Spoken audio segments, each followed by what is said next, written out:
Muy bien, sábado por la mañana y es motivo de alegría y de gozo estar juntos para estudiar la palabra de Dios. No sé si recordáis cuando tuvimos nuestra primera sesión de estudios,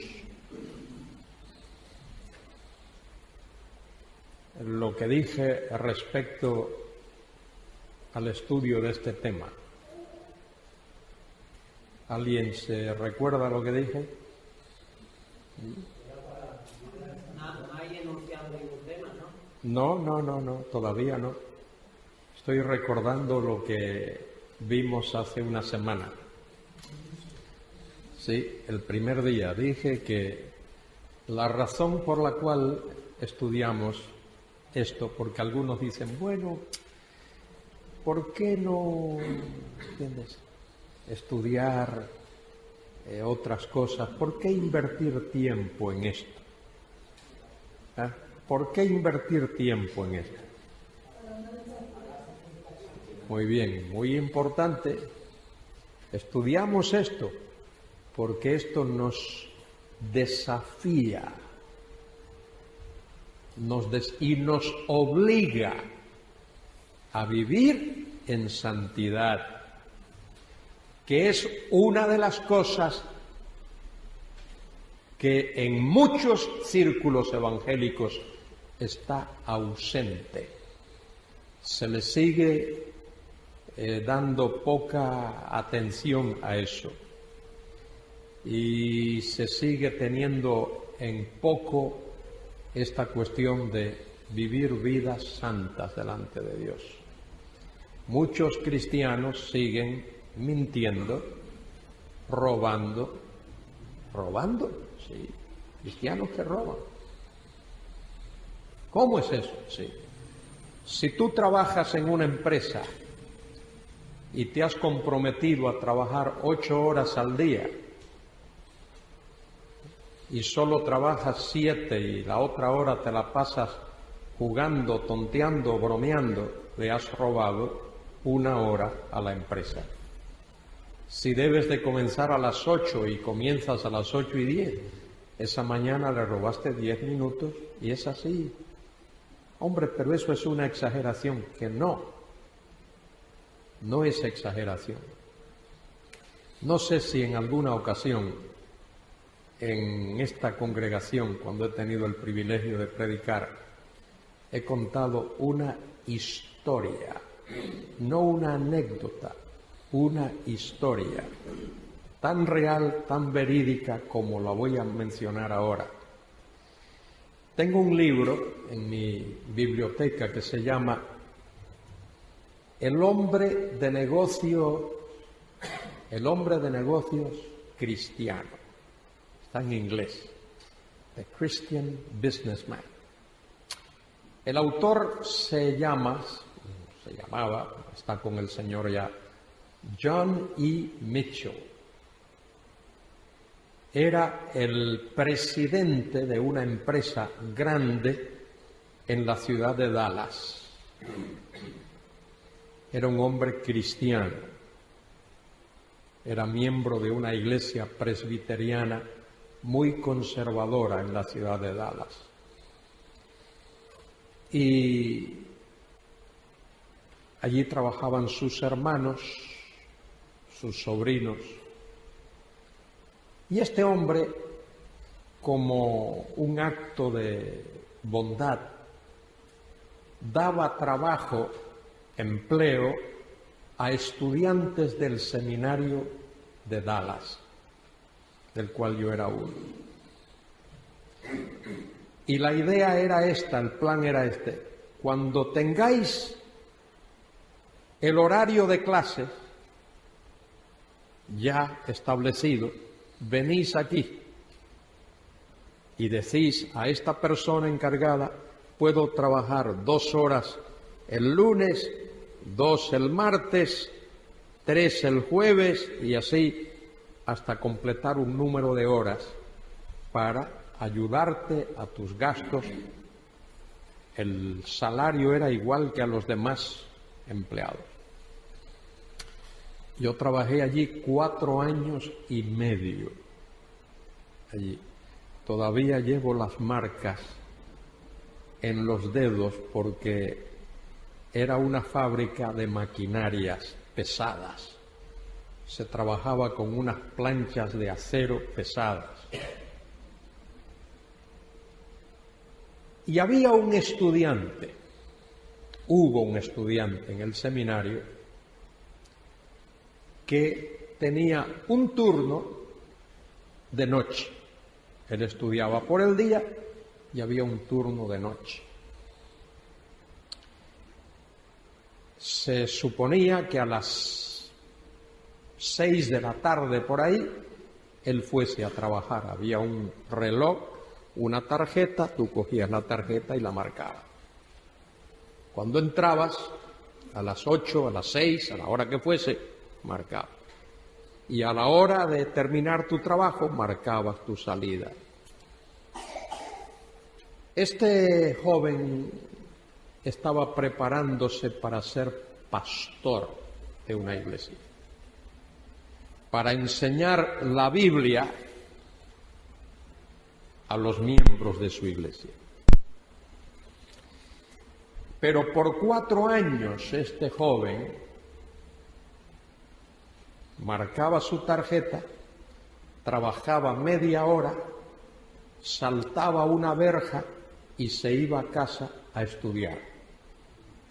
Cuando faltaba media hora para terminar, volvía, hacía el recorrido al revés, saltaba la verja, trabajaba media hora, marcaba la tarjeta, y eso lo hizo por 4 años. Estudiante de teología, preparándose para ser pastor de una iglesia. Se graduó del seminario, le dieron su diploma, máster en teología. Se fue por allá por un sitio a pastorear una iglesia. Comenzó a predicar. A los pocos meses no podía predicar. Su conciencia lo acusaba. No podía decirle a la gente que fuesen buenos, serios, honestos, cumplidores. Él no lo había sido. Esto está en ese libro y le escribió una carta al señor Mitchell. Mi nombre es fulano de tal. Fui estudiante del seminario en Dallas en estos años. Usted me dio empleo en su empresa. Por 4 años estuve allí y esto fue lo que hice. De manera que en 4 años le robé a su empresa tantas horas que multiplicado por tanto la hora equivale a tanto y quiero devolver ese dinero porque mi conciencia no me deja tranquilo. No puedo predicar la palabra.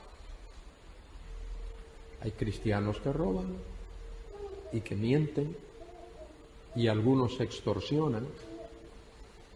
Y hay jóvenes estudiantes de la secundaria y de la universidad que engañan, que cometen actos de injusticia, que no estudian y luego quieren aprobar sus materias y tienen que engañar,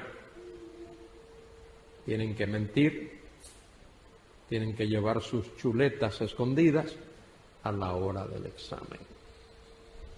Acabo de leer en un periódico norteamericano el caso de una persona muy rica,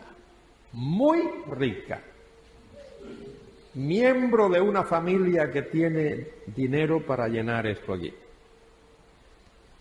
Y esta persona se matriculó en una universidad y le pagó $20,000, unos 16,000 euros, a una persona para que le hiciese todos los trabajos escritos, todas las tareas, por 4 años. esta persona estuvo haciendo. Y ahora recientemente esta persona que recibió ese dinero en un programa de televisión denunció eso. Y la persona tuvo que devolver el título a la universidad.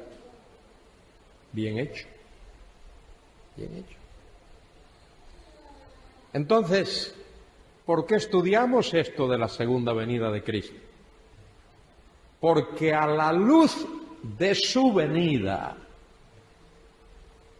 y frente a la realidad de que todo lo que tenemos aquí en este mundo va a disolverse, dice Pedro, segunda de Pedro 3, 10 en adelante, ¿cómo no nos conviene, es propio,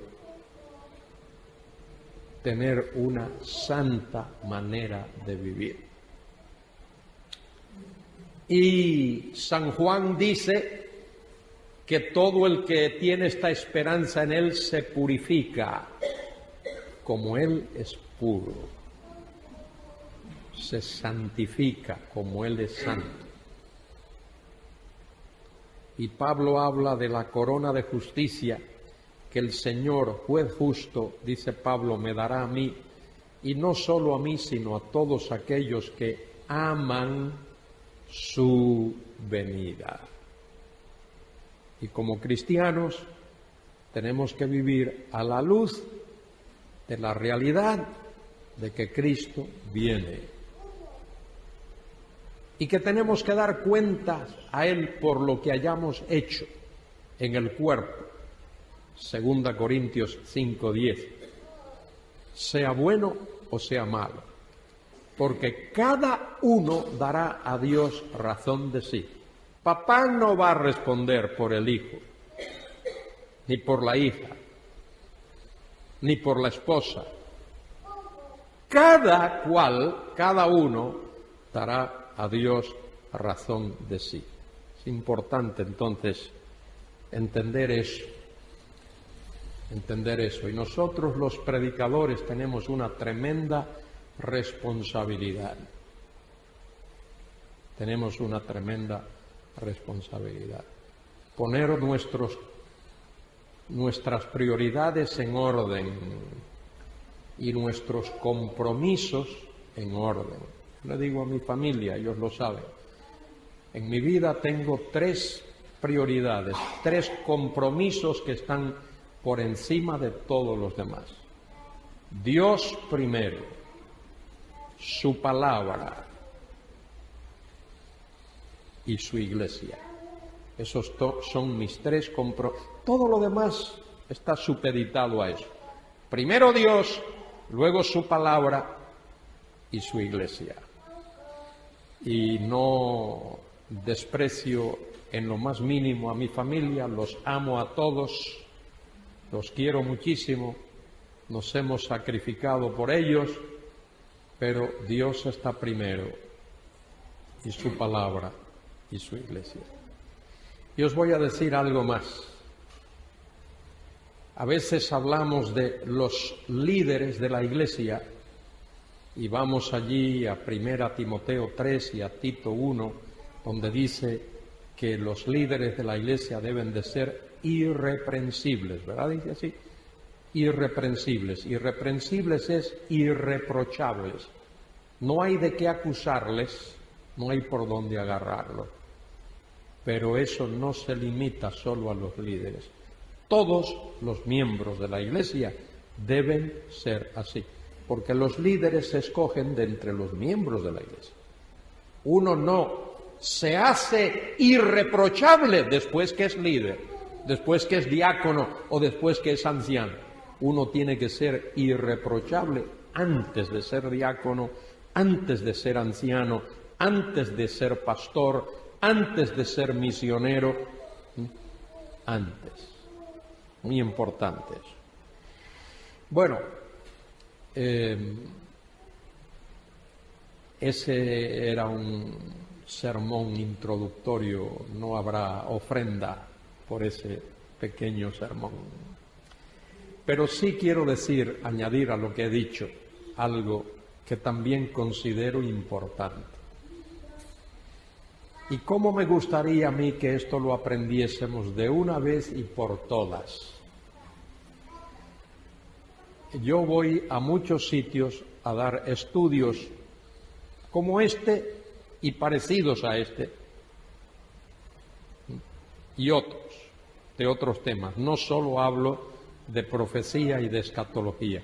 Ese es uno de los muchos temas de los que hablo.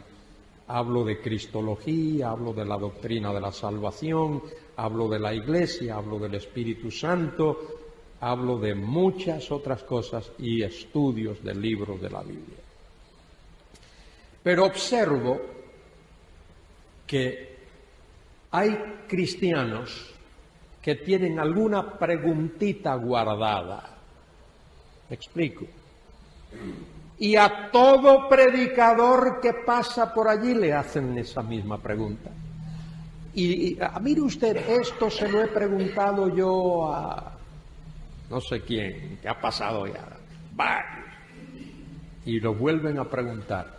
Y parece ser que son personas, como dice Pablo, que siempre están aprendiendo y nunca vienen al conocimiento de la verdad. Nosotros tenemos que hacer o debemos de hacer como hacen los jovencitos, los niños y los más adultos cuando van a la escuela. Uno va y se matricula en el primer curso y estudia o debe de estudiar y se examina y luego pasa al segundo y estudia y se examina y luego pasa al tercero y luego hace lo mismo y pasa al cuarto y luego se gradúa. Y uno debe de graduarse. Y en la vida cristiana, aunque uno siempre está aprendiendo, en estas cosas también uno debe de llegar a un nivel donde hay ciertas preguntas que no es necesario hacerlas. No es necesario. Por ejemplo, yo me imagino que en un grupo como este no sería necesario preguntar o invertir tiempo preguntando si un cristiano, una persona nacida de nuevo, pierde su salvación. Eso en un grupo como este no sería necesario, porque supongo que eso lo hizo. En un grupo como este creo que no sería necesario hablar, estudiar, discutir si la Biblia es o no la palabra de Dios. Debe de entenderse que en un grupo como este todos saben eso. Y no debería de ser necesario en un grupo como este invertir tiempo discutiendo o explicando si Cristo resucitó o no de entre los muertos. Hablamos y discutimos de las consecuencias de su resurrección, pero no si Él resucitó o no. Entonces, no quiero que nadie se sienta ni atemorizado ni intimidado por esto que he dicho, solo que cuando preguntemos, asegurémonos que las preguntas que hacemos tienen de verdad trascendencia, si forman parte de una duda seria que tenemos o un vacío de conocimiento que tenemos, y entonces a partir de ahí pues intentamos procurar una respuesta. Hay algunos que se preocupan por esta cuestión. ¿Qué pasará con los infantes, con los niños, como ese que tiene Elizabeth ahí a su lado? Él sabe de qué se trata. Mira cómo va la cosa. ¿Qué pasará con un niño como ese el día del rapto, cuando el rapto tenga lugar? Esa es una preocupación que muchos tienen. Bueno, ¿cuál es la respuesta a eso? La Biblia no nos dice nada. Entonces, la Biblia no nos dice nada de qué pasará con los niños. Ahí tenemos que especular un poquito, conjeturar otro poco para entender algo que nos satisfaga, ¿eh? Que nos satisfaga. Y no ir más allá de eso. Y no ir más allá de eso. En cierta ocasión Cristo dijo, dejad a los niños venir a mí, porque de los tales es el reino de los cielos. De manera que como estamos aquí especulando respecto de esto, yo os voy a decir cuál es mi especulación y no tengo ningún versículo de la Biblia que dar. No tengo ningún versículo de la Biblia que dar. Mi especulación es que los niños, hijos de padres creyentes, que no han llegado a esa edad de conocimiento cuando ellos pueden decidir, cuando no son capaces de decidir, hacer una decisión, esos niños serán arrebatados cuando el rapto tenga lugar. Creo que los hijos de padres no cristianos que se han de quedar en la tierra después del rapto, esos se van a quedar con sus padres. Esos se van a quedar con sus padres. Y van a experimentar lo mismo que van a experimentar sus padres. Creo que la muerte de Cristo en la cruz del Calvario incluye esa expiación de Cristo en la cruz, incluye a esos niños, hijos de padres creyentes, que todavía no han llegado a lo que se llama la edad de responsabilidad.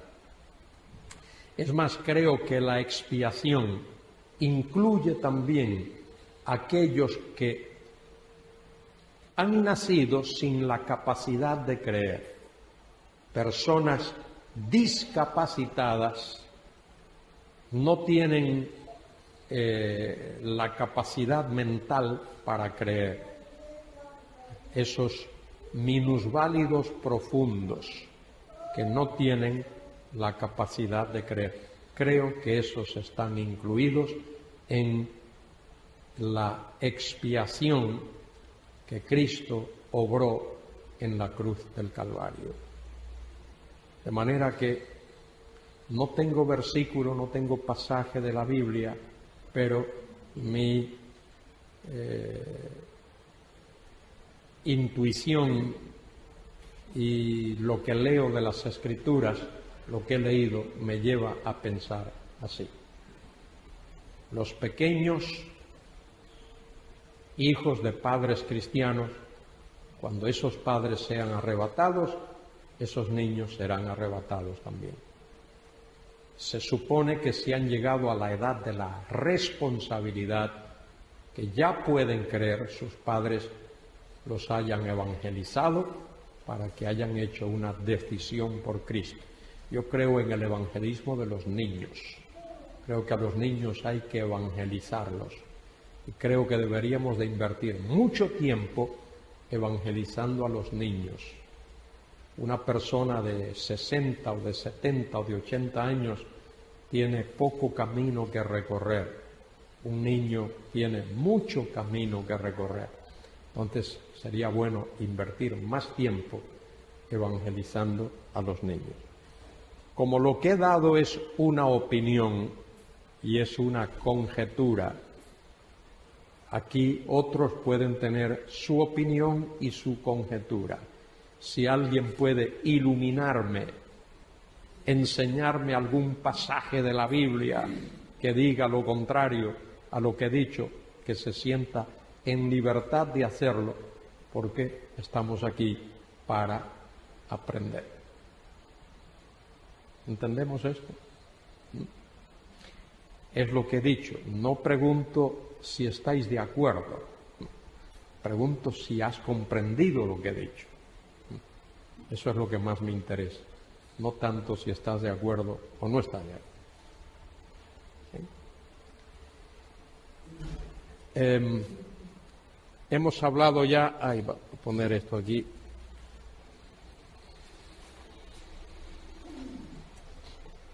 Hemos hablado del tema del rapto de la Iglesia. Esto que he dicho añade un poquito.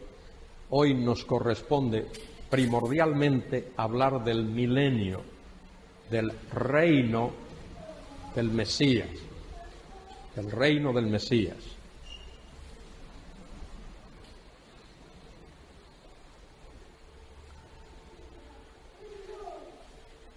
He hablado ya de las posturas que hay respecto del rapto,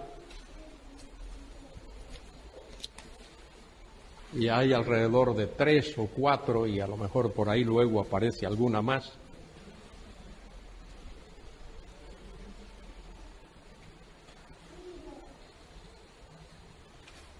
Hay algunos que creen en un rapto parcial, que solo los buenos cristianos serán arrebatados, solo aquellos que están en comunión con el Señor. A eso se le llama arrebatamiento parcial. Y hay otros que creen en un rapto postribulacional, ya lo he explicado. Creen que la Iglesia pasará por la tribulación. Y expliqué anoche que hay 2 razones fundamentales de por qué estos que creen así lo creen. Una es una cuestión de hermenéutica, de interpretación, y principalmente gira alrededor de la cuestión del tema importantísimo que es confundir Israel con la Iglesia.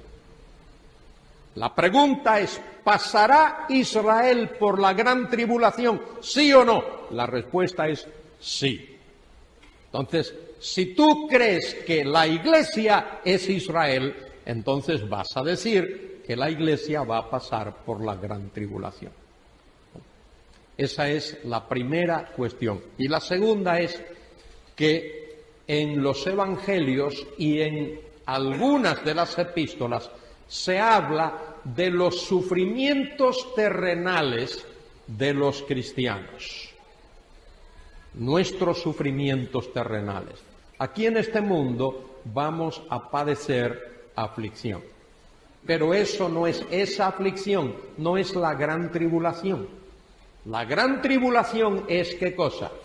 La semana 70 de Daniel 9:27, los años de los cuales Cristo habló en Mateo 24, que serán como dolores de parto, y luego lo que el Apocalipsis capítulos 6 al 19 explica.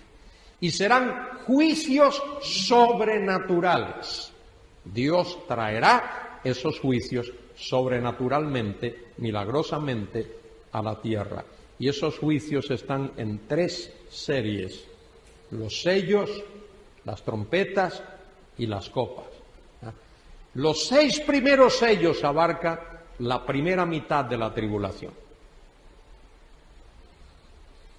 El 7º sello, dentro del cual están las 7 trompetas, eso abarca casi la segunda mitad de la tribulación, es decir, casi los 3 años y medio finales. Solo que la 7ª trompeta contiene las 7 copas, de manera que las 7 trompetas abarca, en lo que respecta a la tribulación, por lo menos 3 años de la segunda mitad de la tribulación. Y luego la 7ª trompeta, dentro de la cual están las 7 copas, ese último tiempo, esa última etapa, tiene que ver con los juicios que acompañarán a Cristo en su venida. Y esto debemos de predicarlo. Ahora debemos de predicarlo y advertirle a la gente. Cuando el Señor Jesucristo venga a la tierra, Él vendrá majestuosamente como Rey de Reyes, Señor de Señores, y esa segunda venida vendrá acompañada de juicios. Su segunda venida no será para nada como la primera. La primera venida, Él vino para salvar. La segunda venida viene para juzgar. El Hijo del Hombre vino a buscar y a salvar lo que se había perdido. Lucas 19:10. Y dice allí en San Juan 3, como Moisés levantó la serpiente en el desierto, así es necesario que el Hijo del Hombre sea levantado, para que todo aquel que en Él cree no se pierda, mas tenga vida eterna. Porque no envió Dios a su Hijo al mundo para condenar al mundo, sino para que el mundo sea salvo por Él. De manera que Él vino la primera vez para salvar. La segunda vez viene a juzgar. No vendrá a salvar, vendrá a juzgar. Y esos juicios de las copas acompañan a Cristo en su segunda venida. Algunos creen que el arrebatamiento será parcial, otros creen que será después de la tribulación, pero hay unos que creen que será en medio de la tribulación. Esta interpretación tiene como base el hecho de creer que los 3 primeros años y medio de la tribulación son de paz. Paz. Y entonces, como son de paz, solo la tribulación será los 3 años y medio siguientes. Pero Apocalipsis 6:8 dice que la cuarta parte de los habitantes de la tierra mueren como resultado de los juicios de la primera mitad de la tribulación. Y a mí me parece que la muerte de la cuarta parte de los habitantes de la tierra no indica que sea un periodo de paz de ninguna manera. Y la postura pretribulacional es la que me adhiero yo, es la que presenta Pentecost en su libro Eventos del Porvenir, y es la que enseña el doctor Walworth en sus libros, Ryrie y otros. Ahí está. Entre paréntesis, el título Eventos del Porvenir no es un buen título. No, gramaticalmente, aquí hay personas que saben mucho más de gramática que yo. Pero la palabra eventos significa algo incierto, algo que puede suceder o que no puede suceder. Tal vez los acontecimientos que están por venir, los sucesos que están por venir, las cosas que están por venir, sería un mejor título que eventos del porvenir. Solo una observación para los que les gusta el estudio de la gramática y lo ven así. Vamos a ver, el milenio, este es el tema concreto que nos toca hoy, lo otro ya lo habíamos visto. El milenio y la segunda venida de Cristo. Hay 3 posturas clásicas respecto de esto: el premilenarismo, amilenarismo y postmilenarismo. Estas son las 3 posturas que existen, aunque un amigo mío, en son de broma, él dice, yo le voy a añadir una 4ª postura, yo soy pro-milenarista. Si hay, estoy a favor. Él no sabe si hay o no hay, pero dice, yo soy pro-milenarista. Eso lo dice en son de broma. Muy bien. La más antigua de todas estas es el premilenarismo. Y esto lo reconoce todo el mundo. Los amilenaristas reconocen que el premilenarismo es la postura más antigua de todas. Es la postura de Papias, y es la postura de Cipriano, y es la postura de Tertuliano, y todos los que vivieron en el siglo II y en el siglo III, con muy poquitas excepciones. Por ejemplo, Orígenes vivió entre el siglo II y el siglo III, y él sentó las bases, aunque uno no puede decir que él fundó el amilenarismo, pero sí fundó las bases hermenéuticas para el amilenarismo. ¿Qué pasa con esto de premilenarismo? No quiero ser muy técnico aquí. Como nos decía Ryrie en las clases, cuando nos enseñaba, decía: muchachos, no compliquéis lo simple, simplificad lo complicado. Eso era su lema, y es así, sus clases eran así, muy técnicas, muy lógicas, y las cosas complicadísimas él era capaz de simplificarlas y nunca complicó lo simple. Muy bien, ¿cuál es la cuestión con esto del premilenarismo? ¿Cuál es el tema? ¿Cuál es la cuestión con esto? La cuestión es que en el siglo II y en el siglo III, los padres apostólicos que creían en el reinado terrenal de Cristo de 1000 años, también veían a la Iglesia perseguida por el anticristo. De manera que a ese premilenarismo expuesto por esos padres eclesiásticos, padres de la Iglesia, se le llama así. Hay a quien no le gusta ese nombre, pero se le llama así. Ellos creían que el anticristo iba a aparecer, que la Iglesia iba a ser perseguida, y luego el Señor Jesucristo vendría a la tierra a establecer su reino, que sería en esta tierra, que sería un reino literal que duraría 1000 años. Hay un libro que el doctor Ryrie escribió, se llama Dispensacionalismo Hoy. Yo no sé cuántos aquí tienen ese libro. Yo lo traduje hace años, hace más de 20 años que lo traduje. Es un libro que uno debe de leerlo por lo menos una vez al año. Muy sencillo, muy simple. Y allí Ryrie sienta bases muy importantes para la hermenéutica, para la historia de la Iglesia, para lo que enseñé un día aquí sobre la teología del pacto, y también para la llamada teología que se le llama así dispensacionalista.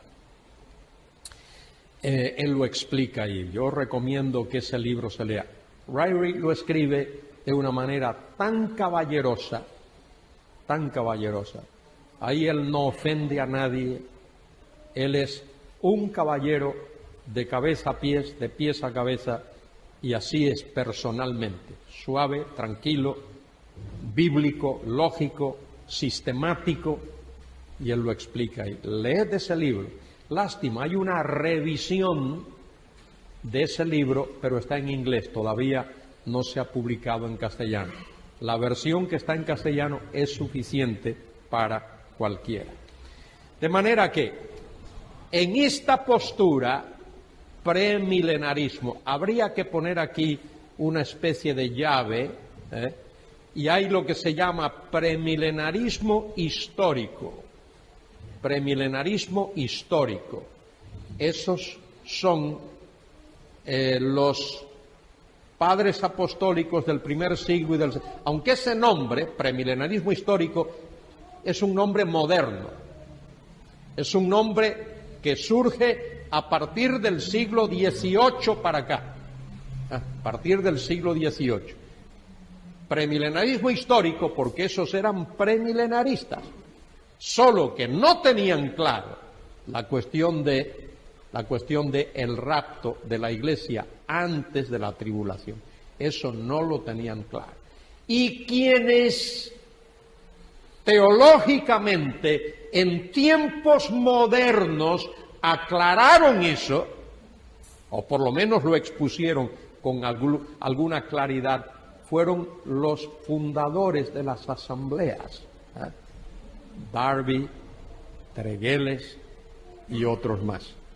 Fueron los fundadores de las asambleas los que aclararon esa cuestión de que la Iglesia sería arrebatada antes de la tribulación.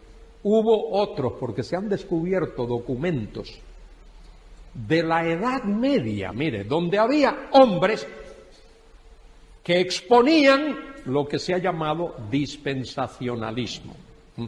Lo que se ha llamado dispensacionalismo. Ya hablé de eso aquí un día. De manera que el dispensacionalismo no es como algunos por ahí en España y fuera de España han dicho, bueno, eso es una teoría moderna, nueva, de estos hombres. No, ya en la Edad Media hubo hombres que enseñaron el tema de las dispensaciones. Ahora, definiendo esto de premilenarismo otra vez. Premilenarismo es la postura que dice que Cristo viene personalmente a inaugurar su reino terrenal. Que ese reino, además de ser terrenal, además de ser en la tierra, durará 1000 años. Durará 1000 años. Bien. Esa postura se basa en una hermenéutica literal, normal, histórico-gramatical, llana, como mencioné anoche. Luego está esta segunda postura que se llama amilenarismo. Y la mayoría de los teólogos entiende que el fundador, el padre de esa postura, fue San Agustín de Hipona, que vivió en la segunda mitad del siglo V y principios del siglo V, 430 por ahí en adelante, San Agustín. Él dio la base, que la tomó de Orígenes, pero sistematizó esa cuestión. Aunque San Agustín no estaba del todo claro en eso, porque mire, San Agustín creía que el reino del Señor, que iba a durar 1000 años, solo que él puso fechas, por ejemplo, previo a la caída del Imperio Romano y luego contar 1000 años hasta llegar al, qué sé yo, 1200 y no sé qué. Y también Agustín, que ahí no se sabe si es una postura amilenarista o postmilenarista o qué, decía que el reino del Señor se está efectuando en el cielo. Ahí se está llevando a cabo el reino. El milenio tiene lugar en el cielo. Cuando un cristiano muere, pues va a incorporarse en ese reino. Y parece que Agustín no se dio cuenta que al decir eso, estaba diciendo que los cristianos que estamos aquí en la tierra no tenemos nada que ver con el reino. No tenemos nada que ver con el reino. ¿Por qué Agustín enseñó eso? ¿Y por qué su contemporáneo Jerónimo, el traductor de la Vulgata latina, enseñó eso también? Bueno, todo eso tiene una base histórica. Hay dos razones por las que San Agustín y Jerónimo enseñaron eso.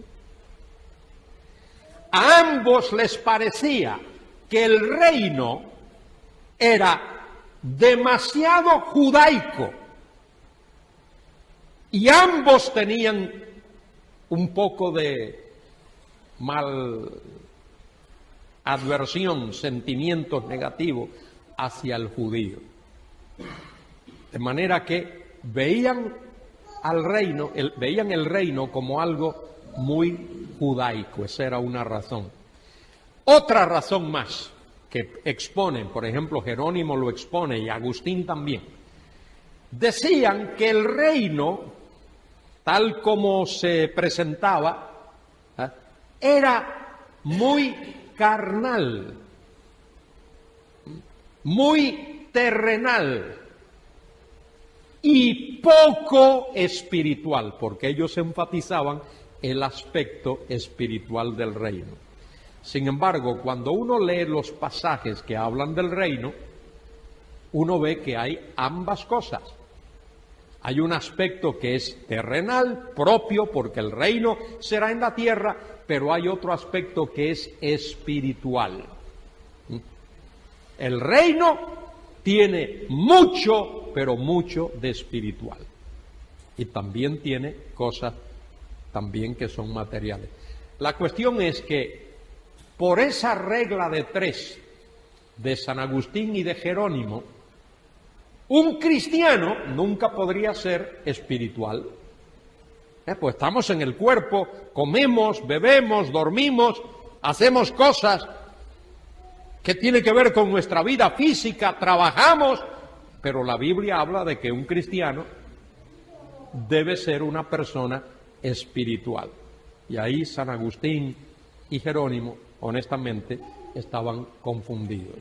De cualquier manera, el amilenarismo, tal como se conoce hoy, tiene sus raíces, tiene sus fuentes en San Agustín de Hipona.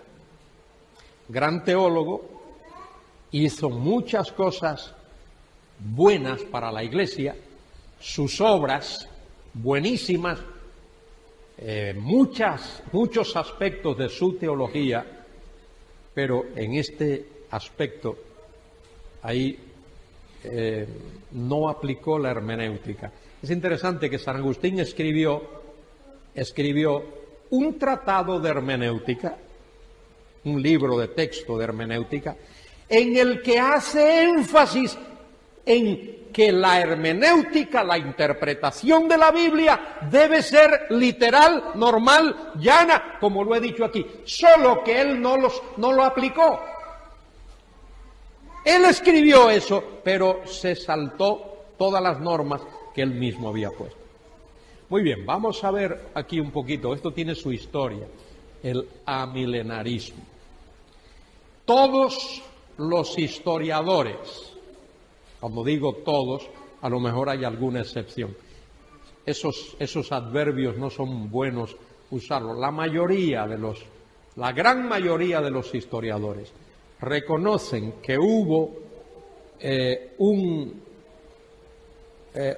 cisma a partir de San Agustín. Después de la muerte de San Agustín, hubo un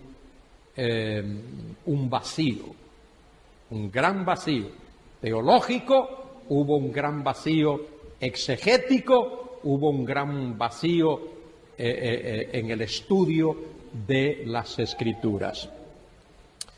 Con San Agustín, cuando él muere, ahí se queda estancada bastante el estudio de la teología. En el año 476 tiene lugar la caída del Imperio Romano. El Imperio Romano cae en el año 476. Hay un vacío de poder a causa de que ya no hay un emperador allí. Y comienza en ese año, 476, la llamada Edad Media, el feudalismo, los señores feudales, por todo lo que antes fue el Imperio Romano. Y en el año 600, Gregorio I el Grande es elegido Papa en Roma y se ve que hay una decadencia otra vez en el estudio serio de las Escrituras. En el año hay dos cosas que comienzan, muy importantes. Las cruzadas, periodo de las cruzadas, recuperar los lugares sagrados que los musulmanes habían capturado, y el movimiento de las universidades. Se fundan las primeras universidades, Bolonia, París, Montpellier, una serie de universidades en Europa. La primera en España creo que fue en 1210, en Palencia, luego la de Salamanca, más o menos por ahí, unos 10 o 15 años después, en Salamanca, y comienza también el movimiento de monástico, que ya había comenzado antes, pero ahora adquiere más fuerza el movimiento monástico.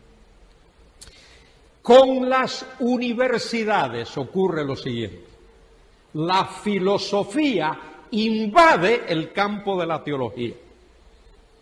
Y la mayoría de los teólogos son más bien filósofos. Anselmo, Abelardo y otros son más filósofos que teólogos. Poco estudio exegético de la Biblia. Y luego viene el período del Renacimiento, 1350, en que el humanismo comienza a meterse también, tomar auge en la vida de la Iglesia, el humanismo, la cultura, la pintura, la escultura, la literatura, todo eso, y un abandono tremendo de el estudio de las Escrituras hasta los prerreformadores. Wycliffe us Savonarola, siglo XIV al siglo XV. Siglo XIV, finales del siglo XIV al siglo XV. Y luego el estudio serio de las Escrituras, el regreso al estudio de la palabra, tiene lugar en el siglo XVI con los reformadores Lutero, Calvino, Zwinglio, Melanchthon, Teodoro Beza y otros. Pero ¿qué ocurre? Muchos de esos hombres, Lutero y Calvino, se nutren de la teología de San Agustín. Se nutren de la teología de San Agustín. En su escatología, San Agustín es amilenarista. Lutero adopta lo mismo y Calvino adopta lo mismo.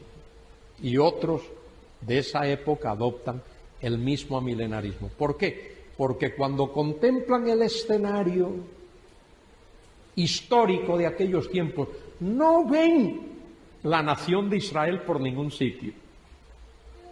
No existe la nación de Israel. La nación de Israel se ha esparcido por el mundo. Y ellos leen el Antiguo Testamento, leen las promesas de Dios de un reino y dicen: este reino tiene que cumplirse. Creían en el cumplimiento de ese reino, pero no veían una iglesia, no veían una nación de Israel en la que ese reino pudiese cumplirse. Solo veían la iglesia y dicen: esas promesas se han de cumplir en la iglesia, y por eso ellos adoptan el amilenarismo. Lutero y Calvino y los reformadores. Solo los anabautistas, que era un grupo, llamémosle, rebelde de aquellos tiempos, creían en un premilenarismo más o menos como el que nosotros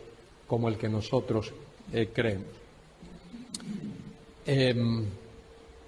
Los grandes teólogos que nosotros conocemos hoy día, teólogos de ese periodo del siglo XIX, eran amilenaristas o postmilenaristas. Grandes teólogos. Louis Berkhof, por ejemplo, amilenarista. Charles Hodge, postmilenarista. Grandes teólogos que vivieron en un periodo crítico del estudio de la Biblia. Y luego el postmilenarismo. El postmilenarismo nace de una especie de entusiasmo nace en el siglo XVII y luego adquiere fuerza, casi que desaparece y luego vuelve otra vez en el siglo XVIII, siglo XIX, vuelve a surgir el postmilenarismo, que es, ya lo expliqué ayer anoche, la creencia de que la Iglesia va a evangelizar al mundo. La Iglesia va a predicar el Evangelio y el mundo se va a convertir. Y esa conversión del mundo será el milenio, que tendrá una duración indefinida. No se sabe cuánto tiempo va a durar. Y luego, después de ese periodo de paz, Cristo viene a la tierra. Y no sé cuál será el propósito. Supongo que Él vendrá a establecer la eternidad. Lo mismo que con el amilenarista. El amilenarista cree que Cristo va a venir a la tierra. Hablo del amilenarista ortodoxo, el amilenarista que cree la Biblia. Cree que habrá una segunda venida de Cristo a la tierra. ¿Pero para qué será? Para implantar la eternidad. Y esa es una gran diferencia entre el amilenarista y el premilenarista. Y también entre el postmilenarista y el premilenarista. El premilenarista cree que Cristo viene a la tierra a fundar, a establecer su reino, que ese reino será un reino terrenal, en el cual Cristo va a regir las naciones de la tierra con vara de hierro, como dice la Escritura. Y en esta tierra habrá paz, que nunca la ha habido. En esta tierra habrá justicia, que nunca la ha habido. En esta tierra habrá santidad, que nunca la ha habido. En esta tierra se manifestará la gloria de Dios, como dice Habacuc 2:14, como las aguas cubren el mar, y como dice Isaías 11:9. Bueno, esas son las tres posturas. Hablé también de la resurrección y luego habrá juicios relacionados con esa segunda venida de Cristo. Habrá un juicio de la nación de Israel en el valle de Josafat. Y habrá juicios sobre las naciones gentiles. No como naciones, en otras palabras, Dios no va a juzgar a España y a Alemania y a Francia y a Italia y a Sudáfrica, no, o Canadá o Estados Unidos. Dios va a juzgar a personas. Me explico. Dice, juicio de las naciones, es que ahí se traduce la palabra griega y la palabra hebrea como naciones, pero lo que quiere decir es gentiles. Gentiles. Son gentiles. Dios va a juzgar a la nación de Israel y Dios va a juzgar a los gentiles. Dios va a purificar la nación de Israel. Por eso la hace pasar por la gran tribulación. Ese será el juicio de la nación de Israel en ese periodo. Las persecuciones del anticristo. Y luego cuando el Señor venga a la tierra, Él va a juzgar a los gentiles. Y luego habrá un juicio final que ya hablé anoche respecto de ese juicio final.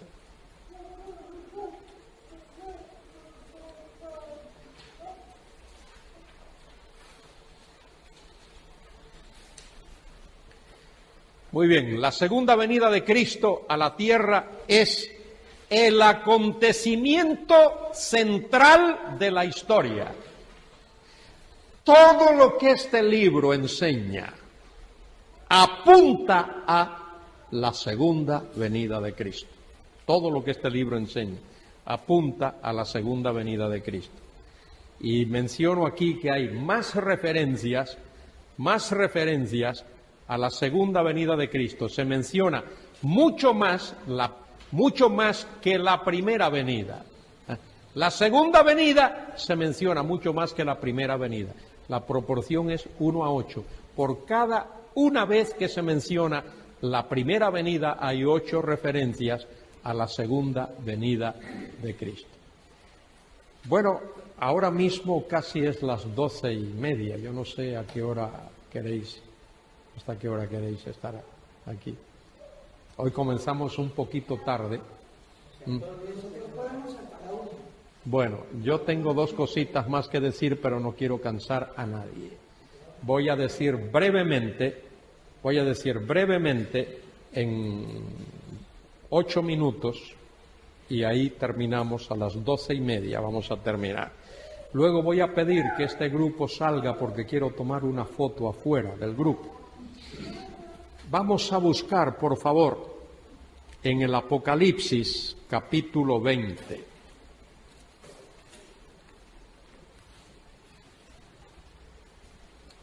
Apocalipsis capítulo 20.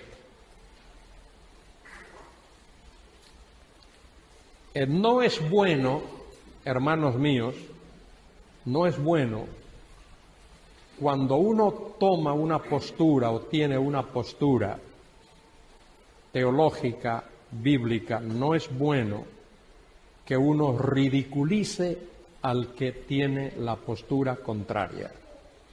Eso se ha hecho a veces. Eso no es bueno. Debemos de respetar a los que tienen una postura diferente de la nuestra, pero sí debemos señalar por qué creemos lo que creemos y por qué creemos que el que enseña o cree lo contrario está errado. Mire lo que dice Apocalipsis capítulo 20. Apocalipsis capítulo 20, en vuestras Biblias dice, vi a un ángel. Ahí los traductores de la Reina Valera omiten una conjunción. Y vi. ¿Por qué es importante esa conjunción? Porque se trata de toda una secuencia cronológica. La secuencia comienza con el versículo 11 del capítulo 19. ¿Qué dice el capítulo 11? El versículo 11 del capítulo 19. ¿Qué dice? Entonces vi. Ese entonces es una conjunción. Y vi el cielo abierto. Y luego habla, versículo 17, y vi a un ángel que estaba en pie. Versículo 19, y vi a la bestia. Todo eso es sumamente importante, porque ahí hay una secuencia cronológica. Cuando llegamos al capítulo 20, versículo 1, dice, y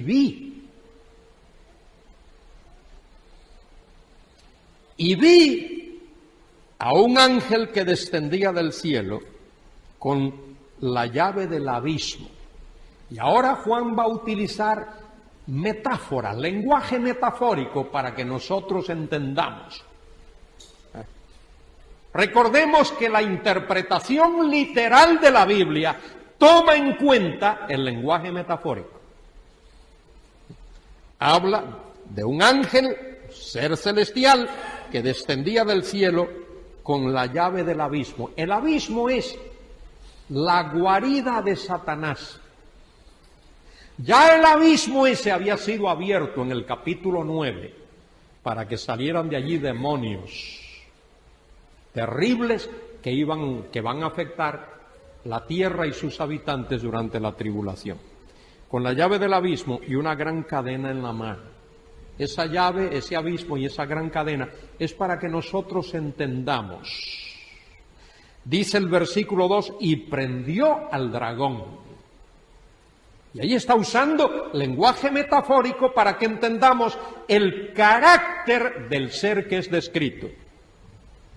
Prendió al dragón, la serpiente antigua, que es el diablo y Satanás, y lo ató por 1000 años.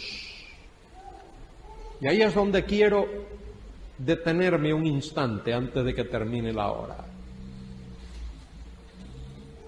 Amilenaristas y premilenaristas entienden que el milenio tiene como una de sus características principales, no la principal.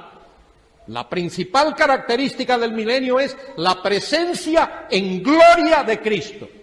Pero una de las características del milenio es que Satanás estará atado, neutralizado, no estará activo. ¿Me explico?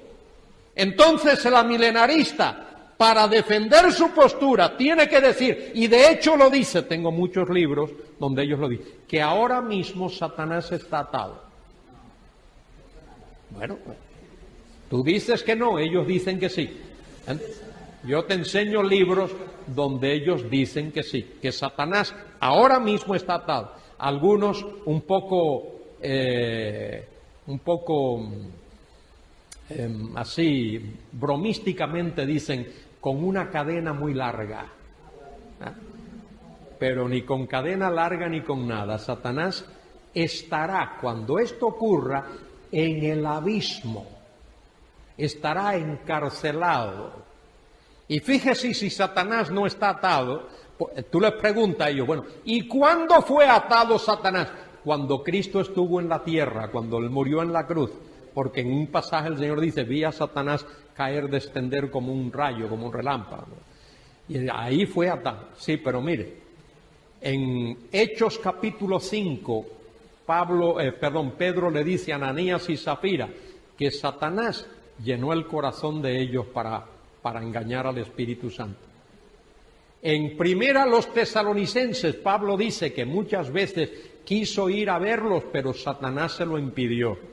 En primera de Pedro 5:8 dice que el diablo anda como león rugiente buscando a quien devorar.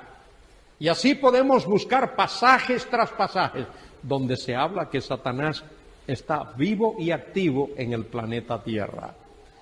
Pero os dais cuenta de cuando uno toma una postura, tiene que defenderla. No le queda otro remedio.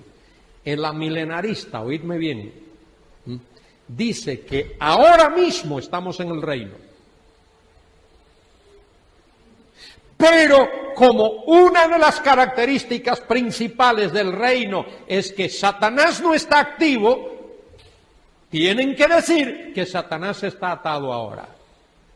Y como se dan cuenta de lo que está pasando en el mundo, de la maldad, de la pornografía, de la droga, del robo, de la opresión, de todo, es que está atado con una cadena muy larga.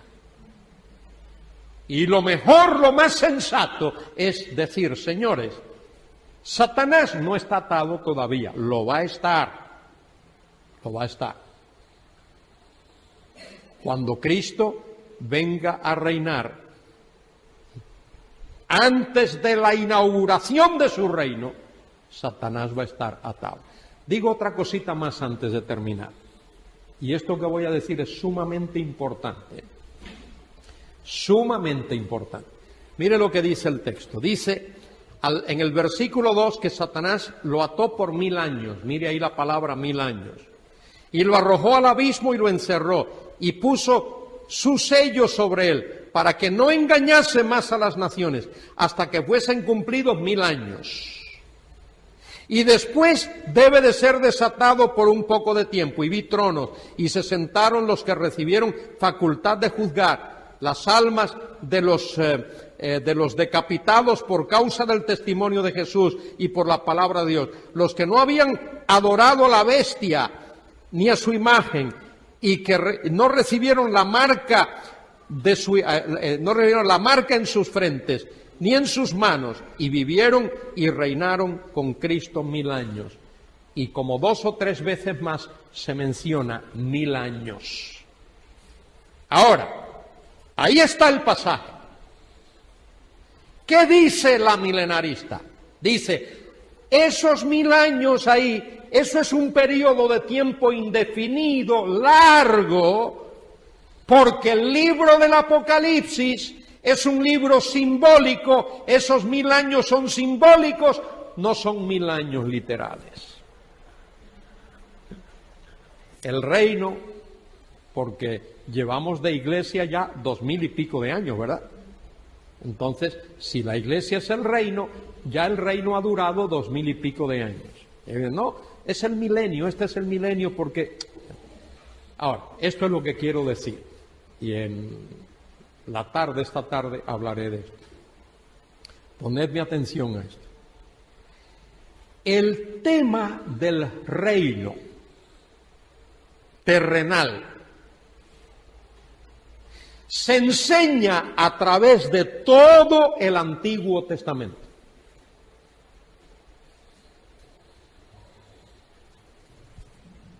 Todo el Antiguo Testamento enseña el tema del reino terrenal, de un reino terrenal, y de lo que ocurrirá, de la paz que habrá, de la felicidad que habrá, de la gloria que habrá, de la justicia que habrá. El reino, el tema del reino está arraigado en todo el Antiguo Testamento. El libro del Apocalipsis, capítulo 20, hace una contribución a esa enseñanza, entre otras, pero una contribución.